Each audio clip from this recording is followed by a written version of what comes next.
दोस्तों अरबी में इन अल्फाजों यानी शब्दों को क्या बोलते हैं सीखे हिंदी तर्जुमा के साथ। जैसे आज यानी टुडे को अरबी में बोलेंगे अलियोम, ठीक है, अलियोम।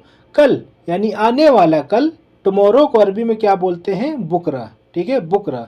बीता हुआ कल यानी यस्टरडे को अरबी में बोलते हैं अम्स, अम्स, ठीक है, अम्स बोलेंगे। इसी तरह दो आदमी को यानी टू पर्सन को अरबी में बोलेंगे नफरेन, या फिर बोल सकते हैं इतने नफर। नफरेन बोलेंगे तो ज्यादा ही इफेक्ट पड़ेगा। 2000 को बोलेंगे अल्फेन, 1000 को बोलेंगे अल्फ। एक आदमी, वन पर्सन को अरबी में बोलेंगे नफर। परसों यानी आफ्टर टुमारो को बोलेंगे बादल बुकरा।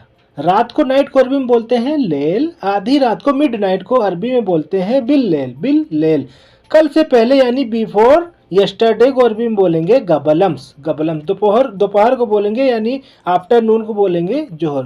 दोस्तों ऐसे ही और भी वीडियो देखने के लिए चैनल को सब्सक्राइब करना न भूलें।